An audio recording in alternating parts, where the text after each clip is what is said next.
What's up, people? What's up? Welcome back. What's happening? Welcome back. What's good? Happy Tuesday.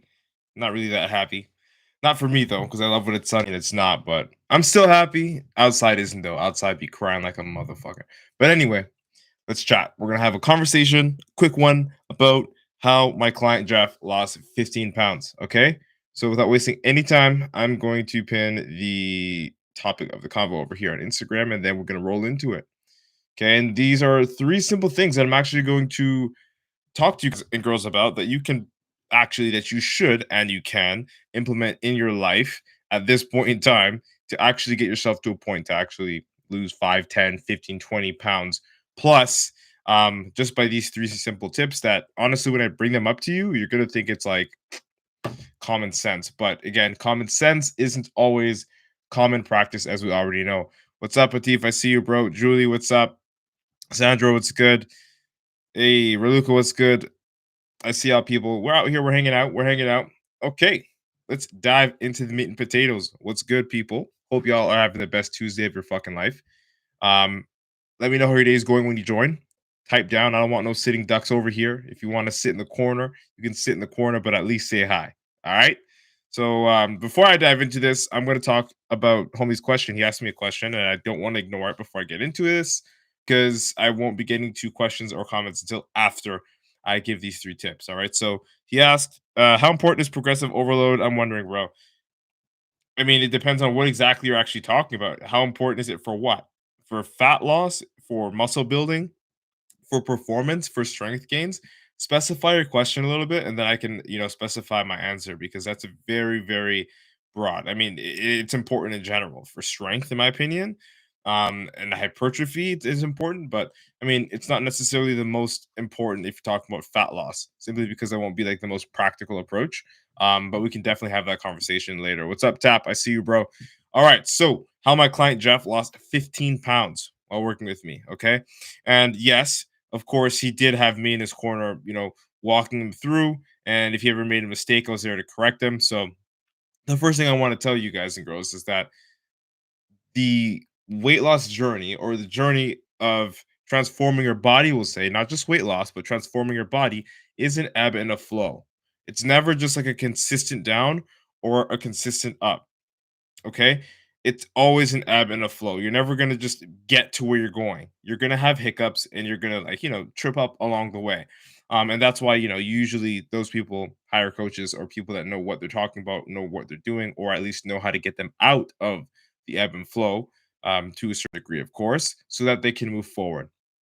All right. So I'm just going to like caveat with that. So that was Jeff's first thing. The first thing that Jeff did, that put him in a position separating himself from pretty much everybody else that tries to lose weight, is that he actually hired the help, right? Something that I do for myself.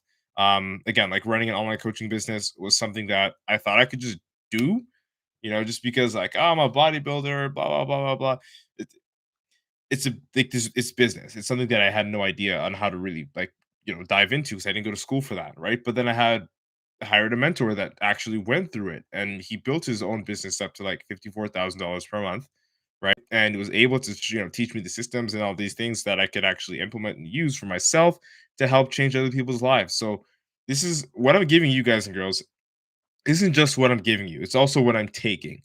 All right, because I am a practitioner of what I'm saying. All right, like I do hire the help when I don't know what the fuck to do.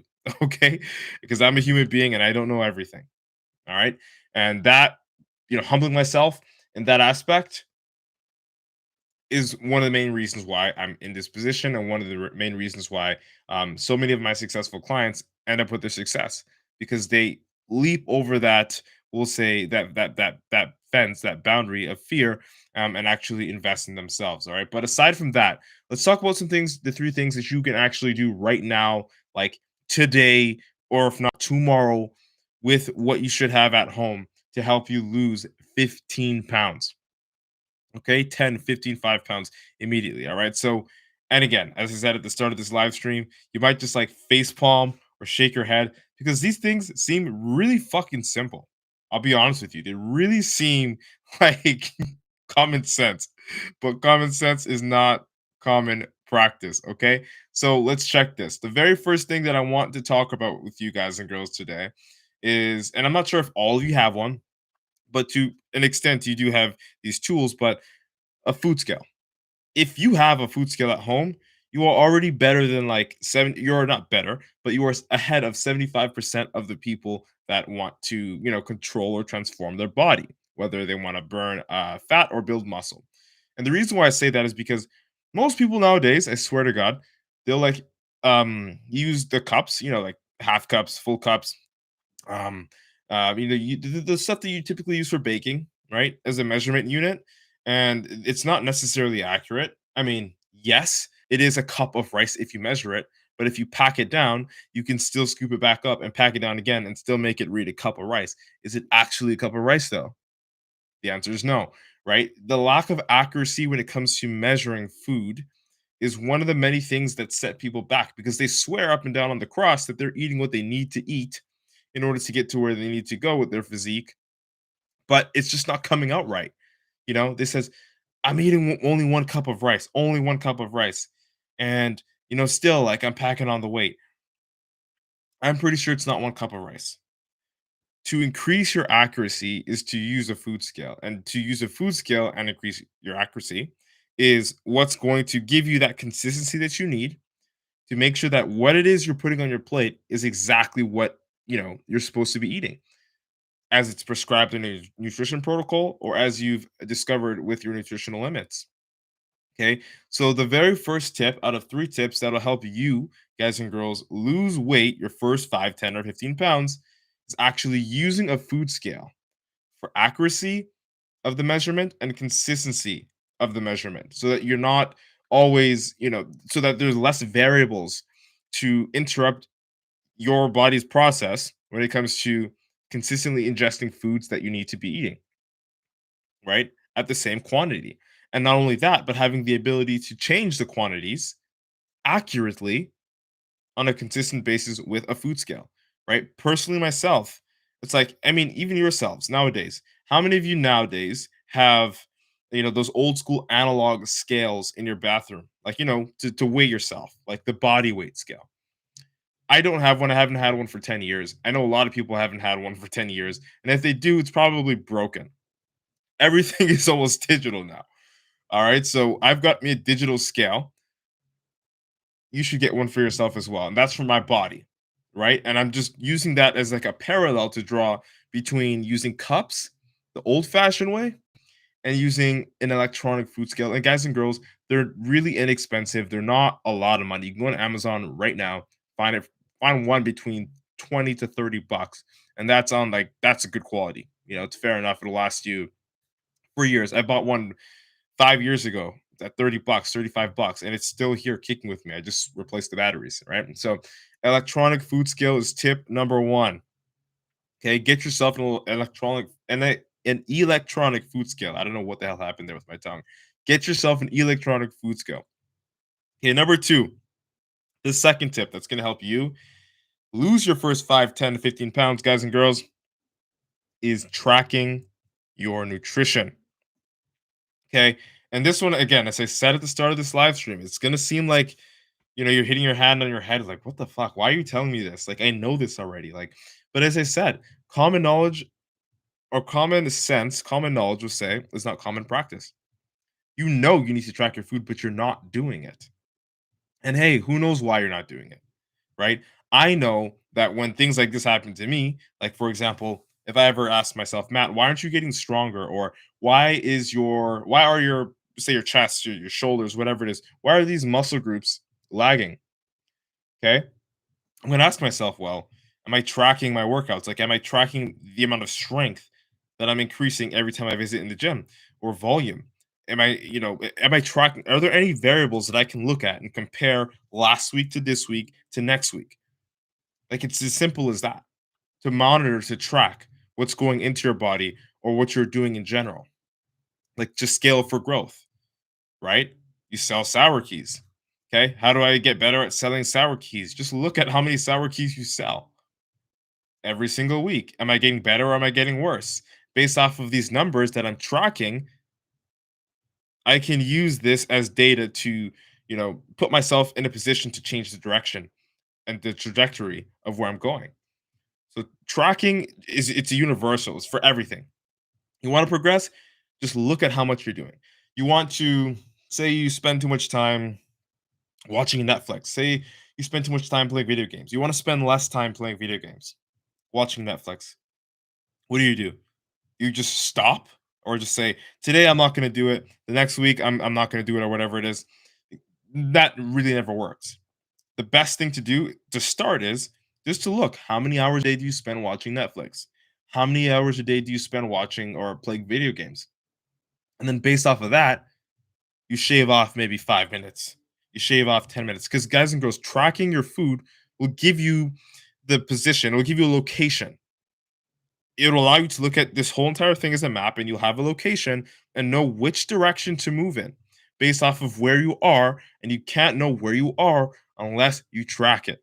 Okay. So getting back onto the point here, tracking your nutrition, tracking your macronutrients, tracking your calories on a daily basis using tip number one, accuracy, a food scale consistently is going to get you in a position where, okay, well, I weigh 259 pounds right now, and I'm going to track what I'm eating. So you track everything that you're eating. Now you know, okay, well, shoot, if I eat 3,500 calories, my weight stays the same, right? Because that's what I've been eating because I've tracked it now, right? I'm 260, hypothetically speaking.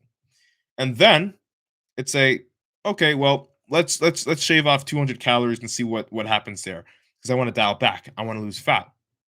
So you dial back. Now you're at what is it? 3,200 calories, 3,300 calories. Okay, and now then a week passes, 2 week passes, and you can see the difference. Maybe I lost a half pound, maybe I lost a quarter of a pound. Let's see if I can push a little more, and then you start going and going from there, right?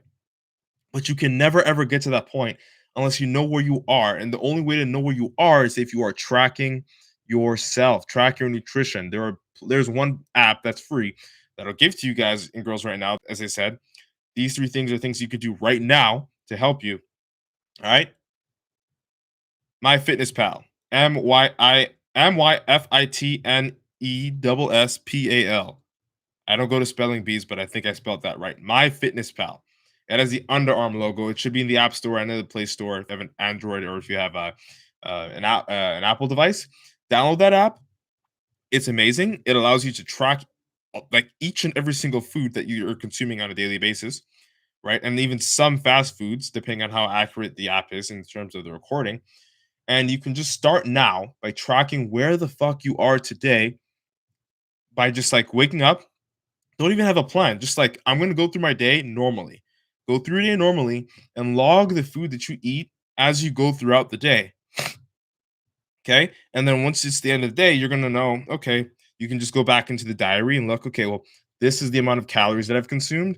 This is the amount of protein that I've consumed. This is the amount of, carbs, fats, so on and so forth. You'll have the information that you need to give you the explanation as to why you're in your current position. Okay. Why you weigh that amount and why you have that much fat on you. Right. And then you can begin to dial back. Okay. But that's amazing. I know, right? You can do those two things from home for free. But the third thing is sort of kind of where shit gets kind of sticky. Okay. Because if you don't know what you're doing, and again, this is where I preface hire the help, you're going to get kind of screwed up in terms of confusion. Okay. You can still make progress. Like, don't shoot yourself in the foot. You will still make progress, but it will be very, very, very, very hard to stick to it if you can't get this one spot, this one thing right. If you cannot nail this one thing, it's going to hurt. Okay, so we talked about the first two, okay, and they tie in together. They're integrated. Using a food scale, okay, that's going to help you with your accuracy. That's going to help you with your consistency, and that's a variable you can control. That's going to help you get to where you need to go. Number two is actually finding the variables. Okay, tracking your macros, tracking your calories, knowing what you're already putting into your body so that you can have a starting point to change from by using tip number one. And last but not least, number three. This one is tricky because if you don't know what you're doing, you can really kind of flip things upside down. But if you are using the second tip correctly, guys and girls, you'd be able to save yourself, hypothetically speaking. Okay, so this one is the number one, in in my opinion, um, I'll say skill that my client Jeff was able to equip himself with after I taught it to him throughout our journey that helped him not only lose the 15 pounds, but sustain it. Because he's been at this 245 for a couple of weeks now, right? We've been slowly cutting him down. Nothing's been aggressive. Because if you know anything aggressive when it comes to like losing weight or putting on size, it's not good for your heart. It's not good for your body. It's not good for your hormones. And it's definitely not good for your digestive system, as it is like a complete shock and a reintroduction of random stuff, or at least things that your body isn't used to. Okay, so we took it slow when we were coming down, about say 2 pounds, about even not even that, a pound a week. Yeah, we'll say that. Okay, so now check this out. Nutritional diversity is the number one thing that is going to keep you in the position of not only losing weight or controlling your body, but it'll actually keep you in a position where you enjoy it. What do I mean by that? Nutritional diversity. What is this? What? All right. So nutritional diversity is this, guys and girls. I'm gonna flip the cat backwards because getting kind of serious today. Okay. Nutritional diversity is this. Okay. It's allowing yourself to eat the foods that you need to eat in order to get to where you need to get to, but not letting yourself get bored of it. What? What does that mean? Aren't you always going to get bored of eating the same thing? For me personally, I couldn't care less because I already have a form of nutritional diversity, right? I go in between certain foods, but even if you made me eat rice and chicken for every single meal for years straight, I'm so simple I don't care, right? Because I care about it's fuel to me, right? As long as I get my pizza and my burger every now and again, right? But we're human beings. Okay, so nutritional diversity is this: being able to control your nutrition without being so strict as to only having one source of protein to pick from, one source of carbohydrates to pick from, one source of fats to pick from. Of course, I'm boosting it, but like, people always hear the rice and chicken broccoli diet. They always hear the asparagus and fish and potatoes. And it's like, okay, well, I can't eat that forever. At least I don't want to, right? And you're a human being. We get bored of shit. We just do. I don't make the rules, neither do you. Okay? We get bored of things. And when we get bored of things, it's easy for us to like stray away from it. I don't want a meal prep. It's the same old food, tastes the same. It's boring. I don't like it. Right? And this is something that I actually noticed that Jeff was experiencing. So, and again, all of my clients that do join, just for structural purposes, I make them follow a meal plan. Of course, it's custom, but it's a plan that they have to abide by, that they cannot change for a set period of time, depending on their goals and where they are in their current with their current physique, so that they can get the discipline down when it comes to meal prepping and tracking and accuracy and things like that. But when you introduce the nutritional diversity, it allows you, yourself, the one who's transforming their body, to control what sources of protein, carbs, and fats that they actually get to ingest. So, for example, sources of protein are chicken, fish, beef, okay? Any form of poultry or anything like that, right? Seafood, right? Sources of carbohydrates, bread, potatoes, pasta, right? Anything, semolina, flour. Sources of fats, avocado, almonds, so on and so forth. So the more knowledge that you have, guys and girls, based off of like what it is that you're going to be consuming, you can swap in and interchange different protein sources, different carb sources, and different fat sources to make up and compose the nutritional requirements that you actually need in order to lose or gain weight, depending, as I said, what you want to do with your body, to transform your body, we'll say, right? So you need to understand that in order to be in this game for the long haul, in order to be in this game and successfully stick to your goals, to successfully not only get the 15 pounds off, but to keep it off, you must have an open mind when it comes to nutritional diversity. And guys and girls, most people do not fucking know about nutritional diversity. Okay. they'll say, okay, well, I'm tired of chicken breasts and I want to eat fish. So I'm going to swap out 7 ounces of chicken breast for 7 ounces of fish. But does 7 ounces of chicken breast have the exact same amount of protein and calories as 7 ounces of fish? The answer is no. Okay. There's different amount of calories and different amount of nutrient densities, we'll say, protein densities, carb densities, whatever it is, depending on which macronutrient source you're switching, carbs, fats, protein, that change the variables, that change how many calories you're actually intaking. Chicken has more calories than fish. Okay, fish is really light, easy to digest, right? So if you're eating fish and you switch to chicken and you use the same measurements without actually looking at, okay, well, what is the macronutrient value? What is the caloric value of this food?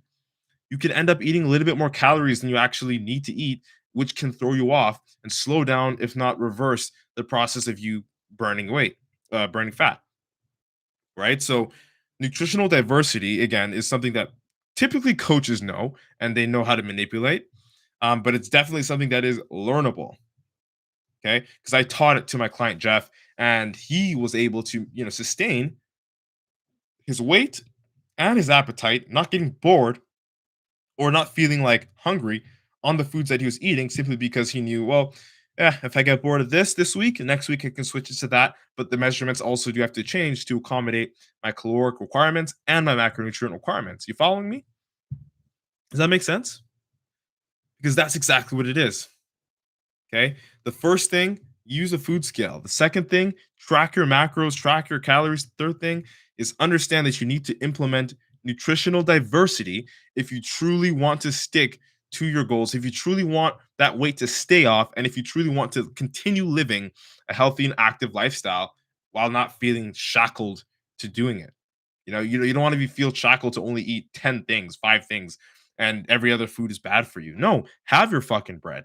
No, have a burger every now and again if you can incorporate these things.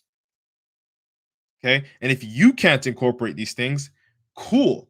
That's why coaches exist.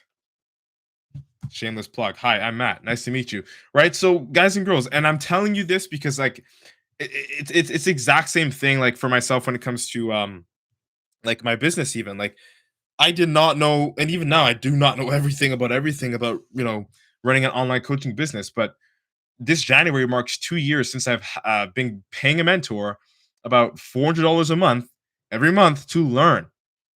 It's actually how I learned these systems, how I'm able to stream to y'all over here on Facebook, Instagram, and TikTok, as well as YouTube. I'm streaming on 4 streams right now.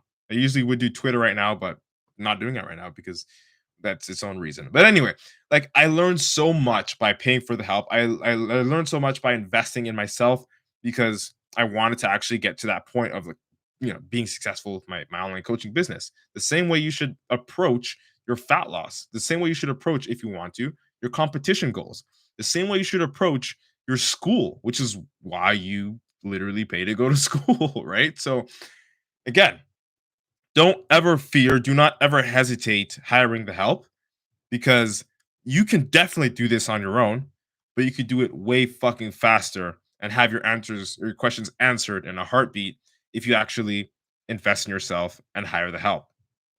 Okay. So now I'm going to just quickly comb through some of the comments here on TikTok, some of the comments here on Instagram, and some of the comments here on Facebook. I really do appreciate each and every single one of y'all for showing out today. Today was a lot later than usual. Usually I'm on live stream between 12 and 1 p.m. EST. So today was really late. But I really do appreciate y'all for sticking around with me. I'm getting ready with my prep and all that stuff, and things are just kind of getting out of whack. I have to get my time management locked in a lot better, but I still do respect the fact that y'all are keeping the time out of your day. So Atif says, he asks, white rice versus brown rice. So again, um, I would say personally, it doesn't matter that much. It's a taste preference. I mean, there are two different types of carbohydrates. One is more on the, like, low glycemic side. But they also, or the brown rice also has a protein in it that's called lectins, right? And if you have, like, a gluten sensitivity or insensitivity, I wouldn't recommend brown rice because those lectins end up like scarring up the inside on a microscopic level, scarring up the inside of your intestines and leaking out. What they call it? It's a leaky gut syndrome. Actually, it doesn't. It allows your body to not fully absorb the nutrients that you're eating. On top of that, causes inflammation and bloating. All right, so you're more likely to experience that with brown rice, and that's what I found with most people, including myself and a lot of clients, but not everybody. So of course, take that with a grain of rice. I was gonna say grain of salt, but this is the perfect opportunity. So yeah, but I personally I'm simple white rice. Even when it comes to whole wheat or white, I go to the white because again, it's easier for my body to digest. And again, whatever your body's reacts more positively to, like if you're less likely to get inflammation, stick with the food, right? Don't just go with studies and things like that. Everything is trial and error in terms of your own specific body. You do not have the same genetic makeup as everybody, so or as the studies even. So I want you to stick to that and don't just run with an answer that you get. So even the answer that I gave you now, white rice, if brown rice works better for you in terms of taste, in terms of it doesn't affect you too much in your gut, rock with it, right? But personally, myself, I would say most people are okay with white rice and their digestive systems are likely to be okay with white rice. Gina, thank you for joining. I see you. Alicia, thank you so much for giving me the love. I've been seeing you. You've been here tuning in the whole time. Don't think I didn't see you. I love you, girl. Appreciate it. Let's look at some Instagram comments here. All right, all right, all right, all right, all right. Let's tune in here. Bianca says true. Even though it can be frustrating to do sometimes, organization is key in order to know where you're going. Sometimes you need to know where you've been. Absolutely. And that ties directly into the tracking your macros, tracking your nutrition, tracking your calories point there. I fucking love that. That's true. Wow, we got quite a few people spinning the block here today. I love each and every single one of y'all for real. You gave me your time and you did not have to. And you're here to learn. You're here to, to not be a sitting duck and to share your knowledge and ask questions to help other people. Right. So I respect that. Bianca also says, yep, stuff like this takes time. I think that's one of the things that a lot of people don't understand. To reach a goal takes patience and perseverance. Absolutely. And I'm guilty of that as well. Like, we all want it now. We all want it yesterday, fuck's sake. But we have to spend our sweet time working on it ever so patiently. Bianca also says, yeah, it gets boring after a while. We need variety. Hell yeah. Even for myself, as I said, I could eat chicken and rice all the time. But because it's like, I'm not even bored of it. It's just, there's other foods. And I know that, so I'll eat it. Right. But if there was only chicken left, I wouldn't complain. Like chicken breast is fine with me, but we need variety. So I'm here to tell you guys and girls, nutritional diversity is what's going to keep you living a healthy lifestyle. Okay. Because I know I said I would eat chicken breast the whole entire time. And now that I think about it, I'm like, okay, how many years have I been lifting? I'm like, imagine if I've only eaten chicken breast and rice for like 10 years. Then I think I'd go insane. But again, knowing that I can replace certain protein sources, carb sources, fat sources with my knowledge when it comes to nutritional diversity, it makes me more comfortable to like know, okay, well, I can live this lifestyle forever because I'm not limited to like a handful of foods, if that makes sense, right? And that's one thing that I got my client Jeff to understand, and that's why he still loves, living this healthy lifestyle. He went down from 260 to about 245. Bianca also says, and first of all, shout out Bianca. She's always here giving the most value whenever she shows up. Whenever she shows up, it's like she's asking questions that I know you guys and girls are too hesitant to ask. So shout out to Bianca for never ever being a sitting duck. And again, guys and girls, if you have any comments or questions, feel free to drop them at this point in time. Bianca says, by the way, how's your day going, Matt? My day is going all right, rather slow, but it's okay. I've got about 19 days until I hit the stage for the national competition. So we're working away on that. But again, another day, another muscle is what I like to say. Bianca says, question, is there any way to counter the lectins in brown rice? It depends on your gut health. It depends on your genetic makeup. But I wouldn't say to counter it. I would say to not even negate it. I would say to make it easier to digest. You, excuse me. You want to make sure that you have a really good gut health. So take probiotics. That'll help you absorb and utilize more nutrients and uptake more nutrients that you do intake in your nutrition. or your nutritional protocol. So take probiotics. I'd recommend the 50 billion culture. Okay. And have them with, each and every single meal. Of course, you want to be aware. I'm not sure if you are, but it's always good to go out and check with your doctor, nutritionist, to see sort of how your body sort of uptakes nutrients and what foods are good for you, what foods are bad for you. If the lectins in the brown rice and other food sources cause inflammation, discomfort, bloating consistently, it would be better to completely eradicate it as opposed to trying to counter it with like probiotics and other vitamins and things of that sort and supplements. So I'd recommend, if it's bad for you, and when I say bad, I mean it just makes you bloated, makes you retain water, and messes with your digestion, to completely abandon it, and if not replace it. All right. So you don't need to like suffer because you like the taste of brown rice. And you can have it every now and again, but don't make it a main staple. That's what I recommend, Bianca. That's a great question, actually. All right. So I'm gonna look over here on TikTok, and then after that, I will be rolling out. Oh, this is actually kind of like a long one today. We are like 30 minutes. Normally these are like 10, 15 minutes. All right. I'm enjoying this. I'm enjoying this. Um, and I'm gonna, of course, ignore the silly comments on TikTok because right. Um, Thanks, Martin. I appreciate your comment.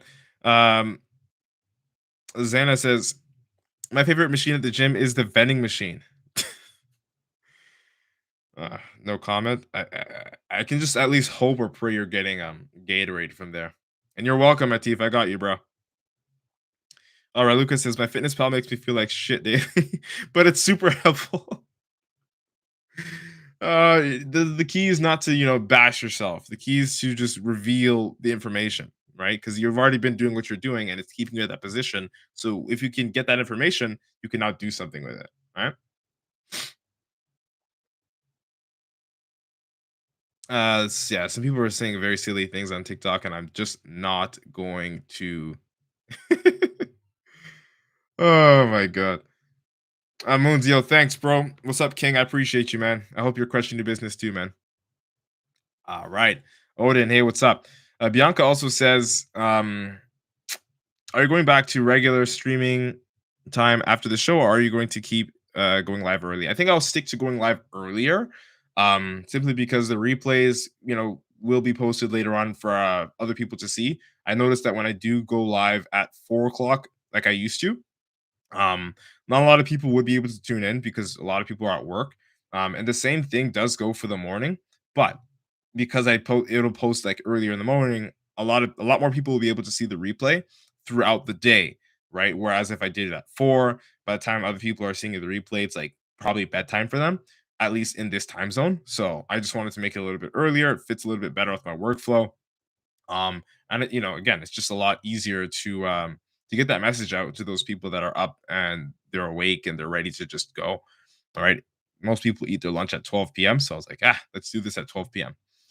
Odin says, what do you think about powerlifting? I think it's great. I love sports. I love lifting. I love the gym. Um, Nothing really bad about it, in my opinion. It's powerlifting. You know what I mean? Um, that's my 2 cents on that. All right. Oh, what's up? And yeah, man, hey, bro, I'm not even worried about the viewers and things like that. Again, as long as I'm changing one person's life, as long as one person's here listening to me, like, and getting something from this, I'm cool, bro. But I appreciate you, man. It's all love. You know what I'm saying? Brittany, she says, congrats to Jeff, my client on YouTube there. I appreciate you, Brittany. You know what's up, girl. I see you. She's always out here. #1 supporter on YouTube. Oh boy. I hope you're having an amazing day, Bianca. And I hope that the house is clean and you did what you got to do. Did your reading and all that. All right. That's it. That's all, people. We will be back again tomorrow with another live stream. I really love this one today. If you like this, if you gain any value in any way, shape, or form, shoot this video out to a friend, send it out to a friend, subscribe to my YouTube at MATT space BUTALE. That's a Matt Butale. And again, more content coming your way. I will be going live Monday to Friday, so check out your boy. Turn on the post notifications so you never miss a live stream. Thank you so much for your time, guys and girls. Have the best fucking Tuesday of your life. We're out. Peace.